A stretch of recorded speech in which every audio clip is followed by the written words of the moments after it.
तो बच्चों आज हम chapter number first rational and irrational number, ये हमारा क्लास 9th आईसीएससी का चैप्टर नंबर फर्स्ट है, रेशनल एंड इरेशनल नंबर। इसकी बात करने वाले हैं। इसकी जो हमारी ओल्ड लेक्चर हमारा अपलोडेड है चैनल पर, वो कंप्लीट हमने सॉल्यूशन उसका प्रोवाइड कर दिया है। ये जो हम सॉल्यूशन करा रहे हैं सेलिना कॉन्साइज मैथमेटिक्स बुक है, उसका प्रोवाइड कराएंगे आपको। और इसका जो ओल्ड लेक्चर है वो हमारा हाईएस्ट व्यूज पर पहले से ऑलरेडी अपलोडेड है, लेकिन इस कॉन्सेप्ट को और भी क्रिस्टल क्लियर करने के लिए हम ये लेक्चर आपके लिए लेके आए हैं आज। ओके, तो इसके ऊपर हम बात करेंगे कि रेशनल एंड इरेशनल नंबर किसको बोलते हैं। तो अभी भी अगर आपको कोई डाउट है तो आज के बाद आपको रेशनल और इरेशनल नंबर को आइडेंटिफाई करने में, इनके बीच में डिफरेंस करने में कभी भी प्रॉब्लम नहीं आएगी। तो आज हम इसे स्टार्ट करते हैं। भाई रेशनल एंड इरेशनल नंबर है क्या? तो ये जो रेशनल एंड इरेशनल नंबर है, देखो जितना भी हमारा नंबर सिस्टम है और जो भी हमने नंबर करते हैं, ठीक है, ये जो हमारा पूरा नंबर सिस्टम है, ये जो पूरा नंबर सिस्टम है, इसमें नंबर जो होते हैं वो मेनली किस टाइप के होते हैं। देखो कोई भी अगर नंबर है वो हमारा टू पार्ट्स में डिवाइड होता है। किसमें? या तो नंबर क्या होगा, रियल होगा, रियल नंबर्स, या फिर ये होंगे हमारे इमेजिनरी नंबर।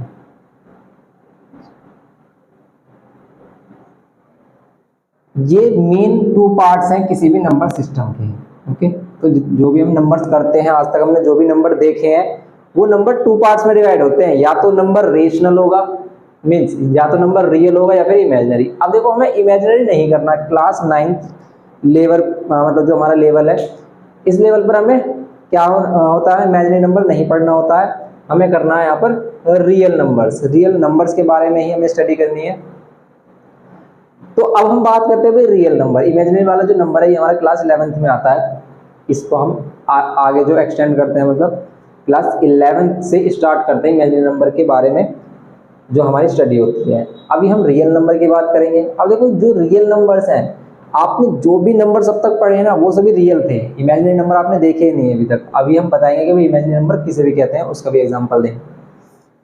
रियल नंबर जितने भी हमने नंबर किए, कैसे? पॉइंट वाले, बिना पॉइंट वाले, फ्रैक्शन, नॉन फ्रैक्शन, इंटीजर, ये सभी जो नंबर थे, रूट वाले, बिना रूट वाले, सभी नंबर क्या होते हैं, रियल नंबर्स होते हैं। और ये जो रियल नंबर होते हैं ये टू पार्ट्स में डिवाइड होते हैं। कोई भी नंबर, कोई भी रियल नंबर या तो रेशनल होगा, कोई भी रियल नंबर या तो रेशनल होगा या फिर क्या होगा, वो इरेशनल होगा। ये इसके मेन पार्ट है हमारे। ये चीज आपको पता है फिर रेशनल होगा या फिर इरेशनल? नहीं पता है तो अब आप ध्यान से सुनना भाई, ये क्या मतलब ये सिस्टम है ये किस तरीके से है। अभी जो रेशनल नंबर है ये किसको बोलते हैं रेशनल नंबर? तो वो सभी नंबर्स जिसको हम पी अपॉन क्यू की फॉर्म में रिप्रेजेंट कर सकते हैं। Numbers which can represent in P upon Q form, उसको हम क्या कहते हैं भाई, रेशनल नंबर। सिंपल सी बात है, किसी नंबर को आप पी अपॉन क्यू की फॉर्म में रिप्रेजेंट कर सकते हो ना, वो रेशनल है। जहां क्या होना चाहिए, क्यू नॉट इक्वल्स टू 0 हो। पी अपॉन क्यू की फॉर्म में तो रिप्रेजेंट करें आप, लेकिन क्यू कभी भी 0 ना हो। 0 के अलावा कुछ भी हो सकता है, अदर देन 0 ही कुछ भी वैल्यू हो सकती है, बस ये 0 ना हो, इस चीज का आपको ध्यान रखना है। तो ये रेशनल होगा। ओके, और ये वाली वैल्यू रूट में ना हो, कोई भी वैल्यू रूट वाली जो रूट से बाहर ना पाए वो ना हो, तो ये क्या होगा, हमारा रेशनल होगा। और जिसको हम पी अपॉन क्यू की फॉर्म में रिप्रेजेंट नहीं कर सकते, number which can't represent in P upon Q form, उसको हम इरेशनल कहते हैं। अब इनके एग्जांपल लेते हैं। फिर रेशनल की बात हो गई, अब रेशनल नंबर हम किसे बोलेंगे? तो जितने भी हम नंबर देखे, जैसे आपने नंबर देखा 1 रेशनल है या नहीं है 2 रेशनल है या नहीं है क्यों? इनके नीचे हम लगा सकते हैं 1। देखो हो गई पी अपॉन क्यू की फॉर्म। ये तो कह रहे हैं भाई 0 नहीं होना चाहिए नीचे, पर 1 तो हो सकता है। 1 के नीचे 1 ले सकते हैं हम, क्योंकि 1 अपॉन 1 1 ही होता है। 2 के नीचे 1 ले सकते हैं हम, बिल्कुल ले सकते हैं। 2 अपॉन 1 2 ही होता है। तो ये सभी नंबर हमारे रेशनल हैं। तो अब देखो नंबर सिस्टम में हमने डिफरेंट टाइप्स के नंबर देखे थे कि अगर ये जो रेशनल नंबर है या तो इंटीजर में होगा या फिर नॉन इंटीग्रल वैल्यू होगी, या तो ये इंटीग्रल वैल्यू होगी या फिर नॉन इंटीग्रल वैल्यू होगी। अब देखो नंबर आपने किस तरीके के देखे, जैसे आपने इंटीजर्स देखे, आपने देखे इंटीजर्स, ठीक है, इंटीजर्स देखे आपने, इंटीजर्स को हम जेड से भी रिप्रेजेंट करते हैं, आई से भी रिप्रेजेंट करते हैं इंटीजर्स को। अब देखो रेशनल नंबर को किससे रिप्रेजेंट करते हैं, क्यू से। रेशनल नंबर को किससे रिप्रेजेंट करते हैं, क्यू से। और इरेशनल नंबर को किससे रिप्रेजेंट करते हैं, क्यू डैश या क्यू बार कह देते हैं हम इसे, क्यू बार से इरेशनल नंबर को। बात आती है भाई इंटीजर्स किसको बोलते हैं, हम बात आती है कि भाई इंटीजर्स किसको बोलते हैं। तो इंटीजर्स z से रिप्रेजेंट कर देते हैं या फिर i से रिप्रेजेंट भी करते हैं हम इसको हम i से रिप्रेजेंट भी कर देते हैं। i प्लस कह देते हैं तो पॉजिटिव इंटीजर, i माइनस कह देते हैं तो नेगेटिव इंटीजर्स। अब ये इंटीजर्स होते क्या, इंटीजर्स सिर्फ ये वाली वैल्यू होती हैं, जैसे आप नंबर लाइन बनाते हो 0 -1 -2, लेफ्ट हैंड साइड चलोगे ये वाली वैल्यू माइनस में, और राइट हैंड साइड चलोगे तो ये वाली वैल्यू प्लस में, एंड सो ऑन। क्या इनके बीच में कोई नंबर आएगा, जैसे 0.2 आ गया, 0.5 आ गया माइनस का, जैसे यहाँ पर 0.5 आ गया, 1.2 आ गया, क्या ये भी इंटीजर्स होंगे, नहीं। इनके बीच में आने वाला कोई भी नंबर इंटीजर नहीं होगा, इंटीजर सिर्फ ये वाले नंबर, इंटीजर सिर्फ ये वाले नंबर 1 2 3 4 0 -1 -2 इस टाइप से। ओके, ये हो गया हमारा इंटीजर्स वाला पार्ट। अब इसमें बात करेंगे भाई नेचुरल नंबर, आपको पता है किसे कहते हैं, नेचुरल नंबर्स। तो वो नंबर जो 1 से स्टार्ट होते हैं नेचुरल नंबर्स बोलते हैं इनको। ये आपको पता है n से रिप्रेजेंट करते हैं नेचुरल नंबर्स को, 1 2 3। अब हम इनके बारे में आपको क्यों बता रहे हैं भाई, ये नॉलेज भी आपको होनी चाहिए कि भाई बेसिक जो हमारा नंबर सिस्टम है, natural number, whole numbers, prime number, even, odd, ये सभी आपको पता होना चाहिए, क्योंकि आने वाले जो चैप्टर्स होंगे उसमें आपको ये पता होगा, तभी आप उन चैप्टर्स को कर पाओगे, क्योंकि ये चीज़ें आपके फिर आगे आती हैं। अब नेचुरल नंबर्स ले लिया हमने, होल नंबर्स किसको कहते हैं, तो अगर इसमें क्या हो जाता है हमारा 0 और आ जाता है तो इसको हम होल नंबर्स कह देते हैं। 0 1 2 3 एंड सो ऑन, ये आगे तक जाएंगे, ये यहाँ पर ये सभी आगे तक होंगे। ओके, तो ये हो गए हमारे नेचुरल होल नंबर्स। अब अगर हम बात करें इवन नंबर की, इवन नंबर्स, इवन नंबर्स इनके लिए कोई रिप्रेजेंटेशन नहीं है वैसे कि भाई ई कहते हैं हम, ओ कहते हैं ओड नंबर के लिए, तो ऐसा कुछ नहीं है। इवन नंबर्स जो 2 से डिविजिबल हो, जैसे 2 4 6 8 एंड सो ऑन, तो इन नेचुरल नंबर्स में जो भी 2 से डिविजिबल नंबर है वही क्या है हमारे, ये इनको कहते हैं पॉजिटिव इवन नंबर्स। आगे आप ये भी सीखोगे कि ये इवन नंबर नेगेटिव भी हो सकते हैं, लेकिन अभी हमने इवन नंबर देखे 2 4 6 8। चलो बताओ कि 0 क्या है, इवन और ओड है। 0 को हम इवन नंबर में लेते हैं, याद रखना 0 भी एक इवन नंबर है क्योंकि 2 से डिविजिबल है। अब आप कह रहे हो तो 2 से डिविजिबल है, 0 तो 1 से भी डिविजिबल है, तो 1 से डिविजिबल है तो क्या होना चाहिए, ओड होना चाहिए, तो ऐसे तो कुछ भी नहीं है। इवन नंबर किसे कहते हैं, वो नंबर जो 2 से डिवाइड हो जाए वो इवन नंबर है, वो नंबर जो 2 से डिवाइड हो जाए वो इवन नंबर है। या फिर हम कहते हैं कि एक नंबर छोड़कर एक नंबर, इस टाइप से। ये जो 0 है ये 2 से डिविजिबल है इसलिए ये इवन है। अभी किसी और से भी डिविजिबल है उससे मतलब नहीं है। डिविजिबल क्यों है, 0 डिवाइड बाय 2 0 आता है। 0 को 2 पार्ट में डिवाइड करोगे, हर किसी के पास भी, हर 2 बंदे के पास 0 ही आएगा। डिवाइड करने का मीनिंग क्या होता है कि भाई हमारे पास 10 रुपीज़ हैं, हमें 2 बंदों में इनको डिवाइड करना है, तो हम कितने कितने रुपए देंगे, इसको 5 रुपीज़ दे देंगे अगर हम 2 से डिवाइड करते हैं। ऐसे ही हमारे पास 0 रुपीज़ हैं, इनको मैं 2 पर्सन्स में डिवाइड करना है, 2 बंदों में डिवाइड करना है, कितने रुपए मिलेंगे हर एक बंदे को, हर एक बंदे को 0 रुपये मिलेंगे जब उसके पास है 0। ओके, तो ये कॉन्सेप्ट है हमारा। चलो ये तो बात कुछ ज़्यादा हैवी हो जाती है, आप सिंपल समझो कि भाई इवन नंबर क्या, 2 4 6 8 and so on. Odd numbers, odd numbers किसे कहते हैं हम कि 1 3 जो 2 से डिवाइड ना हो, 1 3 5 7 एंड सो ऑन, ये वाली बात पता है ये आपको। अब आते हैं इसमें मोस्ट इंपॉर्टेंट जो नंबर्स होते हैं, जैसे प्राइम नंबर किसे कहते हैं, प्राइम नंबर्स। अभी नंबर हम आपको क्यों बता रहे हैं, अभी चीज़ें आपको क्लियर हो जाएंगी कि प्राइम नंबर्स किसको बोलते हैं हम। प्राइम नंबर्स वो नंबर्स जो सिर्फ अपने आप से डिवाइड हो, वो नंबर्स जो सिर्फ अपने आप से डिवाइड होते हो और किसी से डिवाइड ना हो। या तो हम कहते हैं कि भाई 1 से डिवाइड हो या अपने आप से, क्योंकि 1 तो सभी को डिवाइड करेगा, 1 तो सभी का फैक्टर है। अब इसमें आता है 2, इसमें 1 नहीं आता। 2 3 5 7, जैसे ओड है, ओड में 9 आएगा, क्या इसमें 9 आएगा? नहीं आएगा 9, क्यों? क्योंकि 9 3 से भी डिवाइड हो रहा है, ये 9 3 से भी डिवाइड हो रहा है। हम सिर्फ उन नंबर्स की बात कर रहे हैं जो अपने आप से डिवाइड हो या फिर 1 से डिवाइड हो रहे हैं, और किसी से भी नहीं। तो 7 के बाद इसमें आता है 11, 11 के बाद आता है 13, 13 के बाद आता है 17, 17 के बाद आता है 19, 19 के बाद 21 आएगा? नहीं आएगा, 23 आता है। तो ये सभी क्या है? हमारे प्राइम नंबर्स हैं इस टाइप से।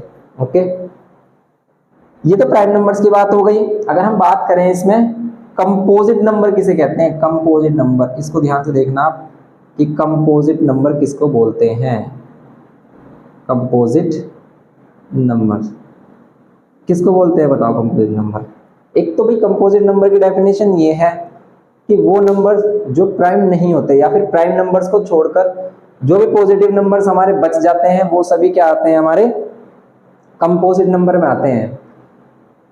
तो फिर हमारे पास बचता क्या है? इसको छोड़कर तो 1 भी बचता है, 1 बच रहा है, 2 3 छोड़कर 4 बच रहा है, 5 को छोड़कर 6 बच रहा है। तो क्या 1 6 4 आ रहा है ना इसके बीच में, 6 8 9 10, ये सभी क्या है?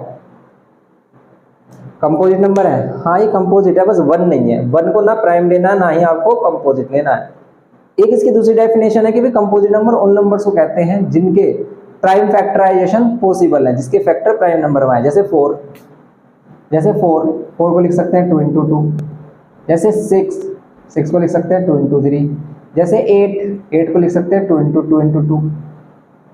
वो नंबर जिसको प्राइम फैक्टर्स में एक्सप्रेस किया जा सके वो नंबर हमारा क्या है? Number which can be express in prime factors known as composite number. जैसे यहाँ पर हम कह रहे हैं 4 को एक्सप्रेस कर सकते हैं 2 × 2, तो इसके अगर हम प्राइम फैक्टर्स करते हैं, इसके अगर हम फैक्टराइजेशन करते हैं, इसको हम प्राइम फैक्टराइजेशन इसलिए कहते हैं क्योंकि इसके प्राइम फैक्टर्स आते हैं हमेशा, इसके हमेशा प्राइम फैक्टर्स आएंगे। यहाँ पर जो वैल्यू आएगी ना वो हमेशा प्राइम होगी, वो हमेशा प्राइम होगी, ऑलवेज प्राइम होगी, ये जो इसके फैक्टर्स होंगे। ओके, तो इनको हम क्या बोलते हैं? 4 6 8। तो इनके अलावा जो बच जाते हैं other than these prime numbers, the remaining numbers, remaining positive numbers are known as composite numbers.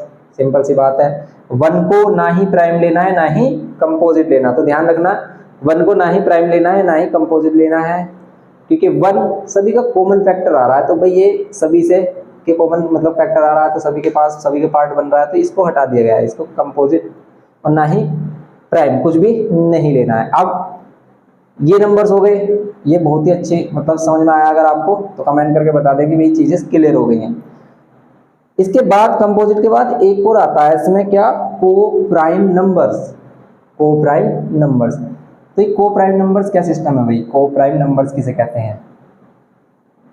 ऐसे दो नंबर्स जिसमें कोई भी कॉमन फैक्टर नहीं आ रहा हो उनको बोलते हैं हम को प्राइम नंबर्स। को प्राइम, देखो जहां पर भी वर्ड आया था ना को, वहां पर समझ लेना दो बंदों की बात हो रही है। जैसे आपने लिखा होगा को एजुकेशन, को एजुकेशन स्कूल आपने देखा होगा, तो को एजुकेशन का मीन्स होता है जहाँ पर बॉयज और गर्ल्स दोनों ही पढ़ सकते हैं। वो स्कूल जिसमें बॉयज और गर्ल्स दोनों होते हैं उसको हम को एजुकेटेड स्कूल भी कहते हैं, को एजुकेशन स्कूल कह देते हैं। अब यहाँ पर को प्राइम का मतलब क्या है कि भाई दो बंदों की बात हो रही है, लेकिन कुछ स्कूल्स होते हैं जिसमें सिर्फ ओनली लिखा होता है ओनली गर्ल्स ओनली बॉयज, तो इस टाइप से कुछ स्कूल्स में लिखा होता है नीचे छोटा सा आपने देखा होगा को एजुकेशन स्कूल, ठीक है। तो वहाँ पर मेन से क्या दोनों ही बॉयज और गर्ल्स एक साथ पढ़ सकते हैं। अब को प्राइम यहाँ पर दो नंबर्स की बात होगी और वो नंबर्स ऐसे नंबर जिसमें कोई भी कॉमन फैक्टर ना आ रहा हो। अब आप सोच रहे होंगे कि भाई ये नंबर हमेशा प्राइम ही होंगे, नहीं, तो ऐसा नहीं है। को प्राइम नंबर दोनों नंबर प्राइम होंगे, तो ऐसा जरूरी नहीं है कि दोनों प्राइम हो। जैसे हमने एक नंबर ले लिया 5 और एक नंबर लिया 8, देखो ये दोनों नंबर को प्राइम है, यस है। क्यों? इसका फैक्टर 5 का फैक्टर तो सिर्फ 5 × 1 ही कह सकते हैं, 8 का फैक्टर 2 × 2 × 2। इन दोनों में कुछ भी कॉमन ना है अदर देन 1 तो इसका भी फैक्टर हो सकता है। 1 को छोड़कर कोई भी कॉमन फैक्टर नहीं आ रहा हो तो हम क्या कहेंगे इन दोनों को? को प्राइम नंबर। अब देखो ये प्राइम है ये प्राइम नहीं है, एक प्राइम है एक प्राइम नहीं है, अब अगर हम दो प्राइम नंबर की बात कर ले तो दो प्राइम नंबर तो ऑलवेज ही क्या होंगे हमारे, ऑलवेज ही को प्राइम होंगे। लेकिन कुछ ऐसे नंबर भी हो सकते हैं कि वो जो आपस में प्राइम ना हो, दोनों ही प्राइम नहीं है, ठीक है, और वो मतलब वो नंबर फिर भी आपके क्या है, को प्राइम है। जैसे ये तो हमारा एग्जांपल हो गया एक प्राइम एक नॉन प्राइम, मतलब कंपोजिट। लेकिन अब हम ऐसे दो नंबर्स लेंगे जो आपस में मतलब जो खुद प्राइम नहीं है, जैसे 8 और 9, ये भी प्राइम नहीं है ये भी नहीं है, ये दोनों कंपोजिट है, ये देखा था हमने, लेकिन ये आपस में को प्राइम जरूर है। क्यों? इसके फैक्टर 2 2 2 और इसके फैक्टर 3 2 3, कोई भी फैक्टर कॉमन है नहीं है, कोई भी फैक्टर कॉमन ना है।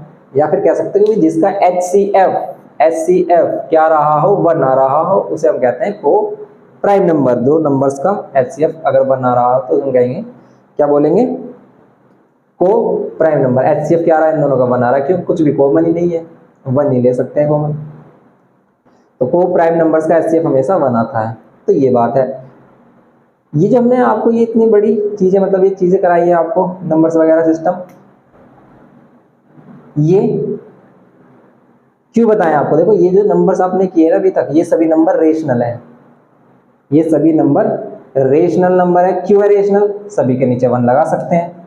जीरो भी रेशनल है, जीरो भी क्या है, एक रेशनल नंबर है। 0.1 1/1 2/1 3/1 -1/1, सभी के नीचे 1 लगा सकते हैं। तो ये क्या है, हो गए हमारे, ये हो गए सभी रेशनल नंबर। अब ये सभी रेशनल नंबर हैं, फिर इरेशनल नंबर क्या है?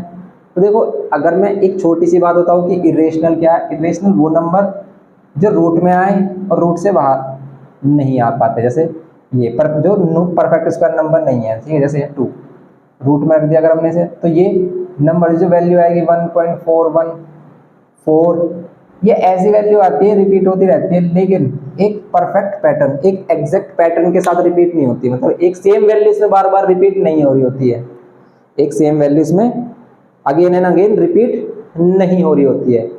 अब इसके बारे में हम ज़्यादा डिटेल में बात करेंगे, क्योंकि कंफ्यूजन इसमें होती है। प्राइम नंबर रेशनल नंबर तो बच्चे आसानी से पहचान सकते हैं, आसानी से आइडेंटिफाई कर लेते हैं कि भाई रेशनल नंबर हम किसे कह रहे हैं। इरेशनल में प्रॉब्लम आती है, तो इरेशनल की बात करते हैं कि भाई इरेशनल किसे कहेंगे, इरेशनल किसे कहेंगे, इस पर बात कर लेते हैं। ये सभी नंबर्स हमें पता चल गया ये रेशनल है।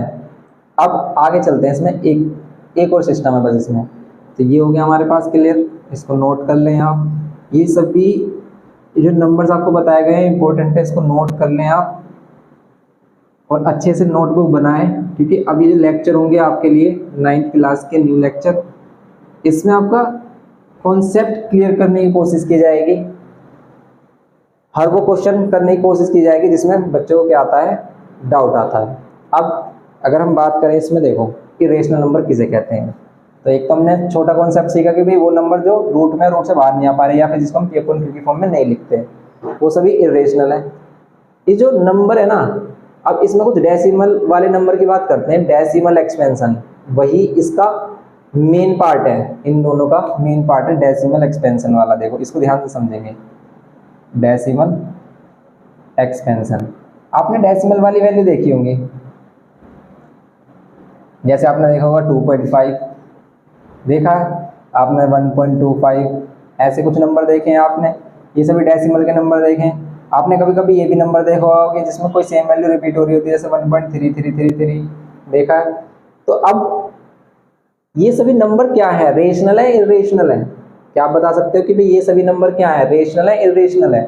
तो ये सभी नंबर रेशनल है। क्यों है रेशनल, अभी हम इनके ऊपर बात करने वाले हैं बिल्कुल डिटेल में। अब देखो कोई भी जो रेशनल डेसिमल एक्सपेंशन होता है ना, वो 2 टाइप्स का हो सकता है।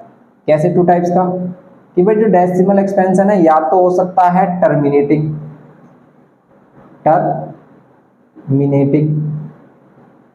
या फिर वो हो सकता है क्या, नॉन टर्मिनेटिंग।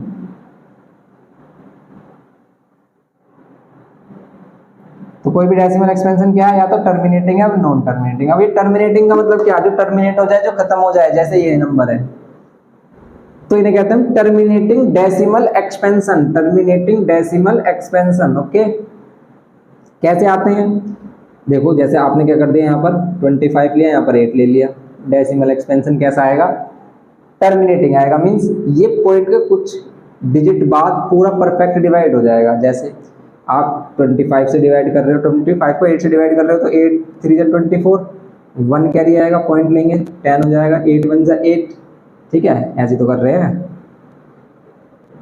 8 3 जा 24, 1 पॉइंट लिया 0, 8 1 जा 8, यहाँ पर 2, फिर एक 0 ले सकते थे, 8 2 जा 16, फिर यहाँ 4, 8 5 जा 40, ये हो जाएगा, तो आ जाएगा 3.125।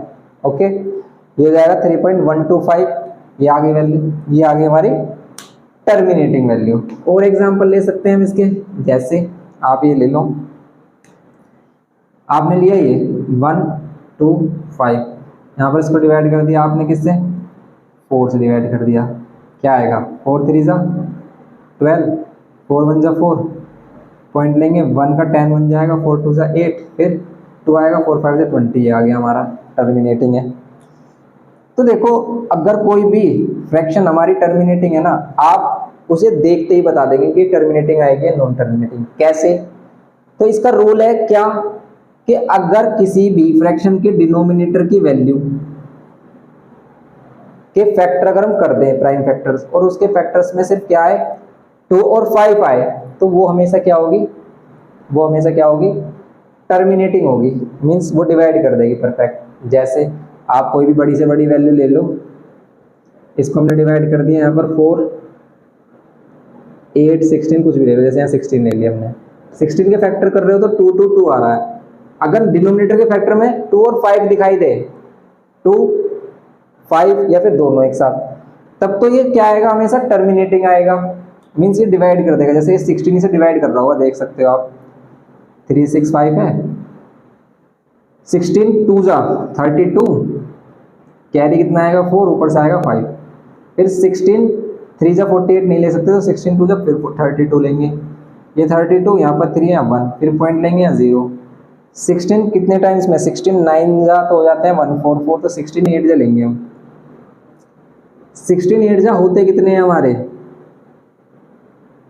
128, माइनस करेंगे, 2 आ रहा है, फिर यहाँ 0 ले लेंगे, तो 16 1 जा 16, फिर कितना आ रहा है 4, फिर यहाँ 0, फिर 16 2 जा फिर 32, फिर कितना 8, और यहाँ 0, 16 5 जा 80, तो ये आ रही है इसकी वैल्यू, क्या आ रही है 22.8125। तो जब तक डिनोमिनेटर में क्या है 2 है या 5 है, अगर डिनोमिनेटर के फैक्टर 2 या 5 के फॉर्म में आ रहे हैं, तब तक तो ये क्या आएगा, हमारा टर्मिनेटिंग आएगा, वरना ये नॉन टर्मिनेटिंग आएगा। अब नॉन टर्मिनेटिंग के एग्जांपल भी देख लेते हैं, कैसे, देखो नॉन टर्मिनेटिंग के भी 2 टाइप्स होते हैं, कि भाई नॉन टर्मिनेटिंग जो डेसिमल एक्सपेंशन होगा वो या तो हो सकता है नॉन टर्मिनेटिंग रिकरिंग बोल दो या फिर रिपीटिंग बोल दो, ठीक है, रिकरिंग या रिपीटिंग बोल सकते हो, या फिर वो क्या होगा हमारा, या फिर वो क्या होगा non terminating non recurring, non terminating non recurring, ये होगा हमारा, ये होता है हमारा, या तो नॉन टर्मिनेटिंग रिकरिंग होगा या नॉन टर्मिनेटिंग नॉन रिकरिंग होगा, ये हो गया हमारा। अब ये आते कहां से हैं भाई, नॉन टर्मिनेटिंग नॉन रिकरिंग, जैसे सबसे कॉमन एग्जांपल है कि 10 को 3 से डिवाइड कर लो, अब देखो डिनोमिनेटर में 3 आ गया, तो अब ये टर्मिनेटिंग नहीं होगा, आप इसे कर लेते हो, जैसे 3 3 से 9, फिर 1 कैरी आता तो फिर 3 3 से 9, 3 3 से 9, 3 3 3 3, ये रिपीट होता रहता है अगर हम 3 से 10 को डिवाइड करते हैं, ये तो आपको पता ही है, पॉइंट लेंगे यहाँ 0, फिर 3 3 से 9, फिर यहाँ पर 3 3 से 9, ऐसे चलता रहेगा, तो ये कभी भी हमारा क्या होगा, कंप्लीट नहीं होगा, कंप्लीट डिवाइड नहीं होगा ये हमारा, तो इसलिए कहते हैं इसे नॉन टर्मिनेटिंग रिकरिंग। अब रिकरिंग इसे क्यों कह रहे हैं, क्योंकि इसमें एक सेम वैल्यू बार बार रिपीट हो रही है, इसमें 3 ना, ये 3 ये बार बार रिपीट हो रहा है, 3 3 3 3 3 3। अब जरूरी नहीं है कि एक सिंगल वैल्यू रिपीट हो, वो 2 से ज्यादा वैल्यूज भी रिपीट हो सकती हैं। जैसे हम एक दूसरा एग्जांपल ले लेते हैं, यहाँ पर ये ले लिया हमने 2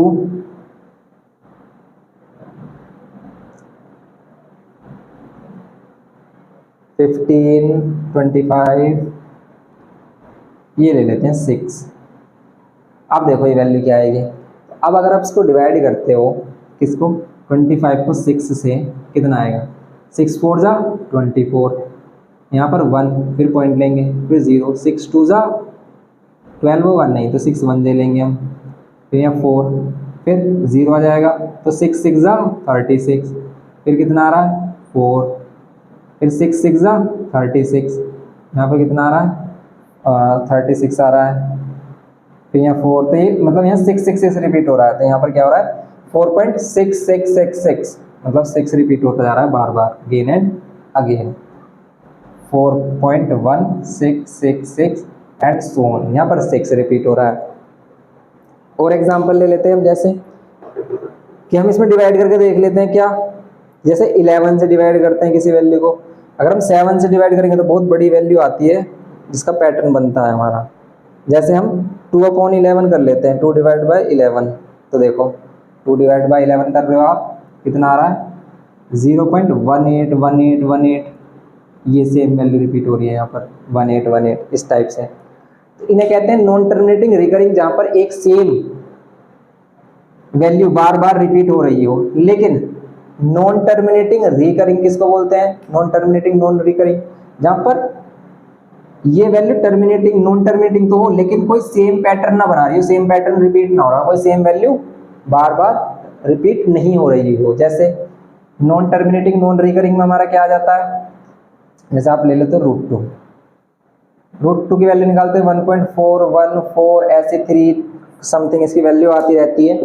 तो ये जो वैल्यू आती है हमारी, इसको हम डिवीजन मेथड से फाइंड कर लेते हैं। तो ये जो वैल्यू हमारी कितनी आ रही है, अगर हम √2 से कर रहे हैं 1.414213 4142135623 अब आप इसकी वैल्यू कहीं से कहीं तक भी निकाल लेना, कोई भी सेम पैटर्न रिपीट नहीं हो रहा होगा इसमें, कि भाई जैसे 414 है यही बार बार आ रहा हो, जैसे 4142 है यही बार बार आ रहा हो, 414213 ऐसे कुछ है, तो ये कभी भी सेम वैल्यू रिपीट नहीं हो रही होगी, ये ऐसे ही चलेगी। तो इसको कहते हैं नॉन टर्मिनेटिंग नॉन रिकरिंग। जैसे इसमें एक पाई वाली वैल्यू का भी एग्जांपल है, ले रखा है कि जो पाई की वैल्यू होती है वो भी एक non terminating non recurring value होती है। जैसे यहाँ पर पाई की वैल्यू 3.14 समथिंग है इसकी, 3.1415926535 ऐसे ही चलती रहती है ये भी हमारी वैल्यू।